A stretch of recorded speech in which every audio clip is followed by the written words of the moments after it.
Personne ne m'avait dit que devenir maman me changerait dans chaque partie de mon être. J'imaginais des nuits blanches, des pleurs à calmer, des couches à changer. Mais je n'imaginais pas que même mon cœur changerait de forme, que mes peurs seraient plus profondes, que l'amour serait si immense qu'il me ferait peur, parfois. C'est pourquoi aujourd'hui, je veux partager avec vous les 7 choses que j'aurais aimé qu'on me dise avant mon premier enfant. Ce ne sont pas des règles, ni des vérités absolues, ce sont des confessions. Ce sont des choses que tu as peut-être aussi besoin d'entendre pour te sentir plus légère, plus acceptée, moins seule. La première chose, c'est que l'amour n'arrive pas toujours tout de suite. Et c'est normal. Vous voyez cette image de regarder votre bébé et de ressentir une connexion instantanée? Ce n'est pas toujours le cas. Pour moi, ça a pris plusieurs jours. Je me sentais coupable, comme si quelque chose n'allait pas chez moi. Mais, avec le temps, j'ai commencé à comprendre que le lien se construit aussi. Que l'amour grandit parfois lentement. Avec chaque changement de couche. Avec chaque nuit blanche. Donc, si tu n'as pas encore ressenti cette explosion de sentiments, respire. Ça viendra, à sa manière, juste pour toi. La deuxième chose, c'est que demander de l'aide n'est pas un signe de faiblesse. C'est un signe de sagesse. Au début, je voulais tout gérer. Je voulais prouver que j'étais une super maman. Mais la vérité, j'étais épuisée. Je pleurais en cachette dans la salle de bain, effrayée de paraître faible.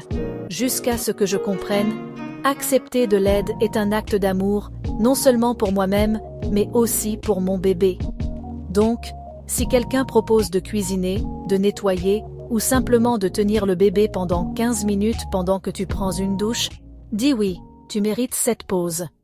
Troisièmement, la fatigue est réelle et profonde. Le manque de sommeil met à rude épreuve nos corps, nos esprits, nos émotions. Il y a eu des jours où je pleurais juste à l'idée de me lever du lit. Et c'est normal, ce n'est pas un drame, ce n'est pas une exagération, c'est de la biologie. Si tu es à bout, cherche du soutien. Demande une nuit de sommeil. Organise des tours avec ton partenaire, si possible. Dormir n'est pas un luxe, c'est un besoin primaire. Et prendre soin de toi, c'est prendre soin de ton bébé. Quatrième chose que j'aurais aimé entendre. Ton corps va changer. Et ça ne veut pas dire qu'il est moins bien. Il est différent parce qu'il a été une maison, un refuge, une force. Les marques, les courbes, les cicatrices, tout raconte une histoire. Te comparer à ton corps d'avant la grossesse ne fait que créer de la culpabilité.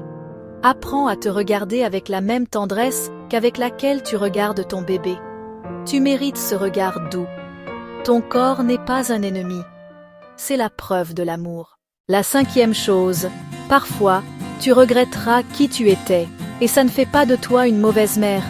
Je me suis retrouvée à pleurer pour une version de moi qui avait plus de temps, plus de liberté, plus de silence. Et il m'a fallu un certain temps pour comprendre que regretter la vie d'avant le bébé ne signifie pas ne pas aimer ton bébé. Ça signifie simplement que tu es aussi une femme avec une histoire, des désirs, une identité. Et tout cela existe encore en toi. Sixièmement, tout passe. Les phases difficiles, les pleurs infinis, l'insécurité, la culpabilité, la peur, ça passera. Et quand ça arrivera, tu regarderas en arrière avec un mélange de soulagement et de nostalgie. Donc, vis dans le présent avec autant de présence que tu peux. Serre plus fort. Filme moins. Ressens. Permets-toi de vivre chaque moment tel qu'il est. Imparfait, chaotique, mais profondément vrai. Et enfin, tu es assez bien, même les jours où tu as l'impression d'échouer, même quand le bébé pleure sans arrêt, même quand tu oublies le goûter, la couche, ou que tu perds patience. Tu essaies, et c'est déjà énorme. La maternité n'est pas la perfection, c'est la présence, l'intention, l'amour. Si personne ne te l'a dit aujourd'hui, laisse-moi te le dire. Tu te débrouilles super bien, maman. Bien mieux que tu ne le penses. Si cette vidéo t'a touché, partage-la avec une autre maman qui pourrait avoir besoin d'entendre ces mots. Créons une chaîne de soutien. Et si tu veux continuer cette conversation, abonne-toi à la chaîne. Laisse un commentaire en nous disant ce que tu aurais voulu entendre avant ton premier enfant. On se voit dans la prochaine vidéo. Et souviens-toi, tu n'es pas seul.